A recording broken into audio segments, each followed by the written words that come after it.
বাংলা চলচ্চিত্রের অন্যতম জনপ্রিয় অভিনেতা আলমগীর ছবি বুঝেন না। আমার বন্ধু রাশেদ খ্যাত নির্মাতা মুর্শেদুল ইসলামের এমন মন্তব্যের পর গত দুদিন ধরেই চলচ্চিত্রের মানুষের মধ্যে গুমন ভাব লক্ষ্য করা যাচ্ছে। মুর্শেদুল ইসলামের এমন কথার প্রতিবাদও করছেন কেউ কেউ। আর এবার আলমগীরের বিরুদ্ধে করা মুর্শেদুল ইসলামের এমন মন্তব্য প্রত্যাহার করে নেয়ার আহ্বান জানালেন চিত্রনায়ক ওমর সানি। 18 মে সন্ধ্যায় এক তথ্য বিবরণীতে জাতীয় চলচ্চিত্র পুরস্কার 2015 এর তালিকা প্রকাশ করা হয়েছে।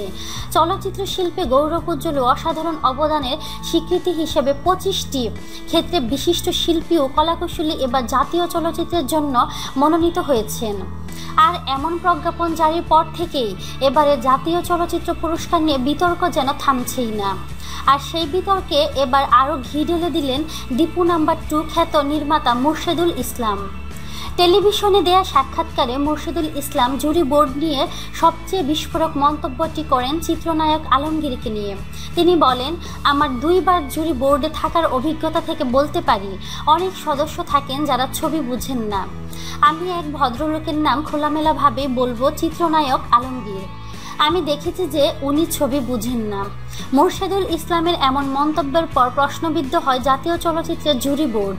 কিন্তু চিত্রনায়ক আলমগীরকে নিয়ে এমন মন্তব্য করায় সর্বব্যাপী নিন্দিত হচ্ছেন এই নির্মাতা। আলমগীর ছবি বুঝেন না এমন মন্তব্য মেনে নিতে পারছেন না চিত্রনায়ক ওমর সানি।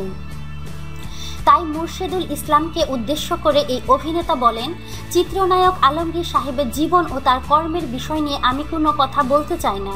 কিন্তু আলমগীর সাহেব চলচ্চিত্র বুঝেন না এই কথাটা প্রত্যাহার করেন মুর্শেদ ভাই।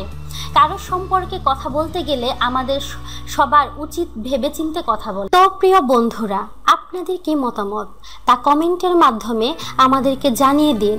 আর অবশ্যই আমাদেরকে লাইক, কমেন্ট, শেয়ার এবং সাবস্ক্রাইব করতে ভুলবেন না।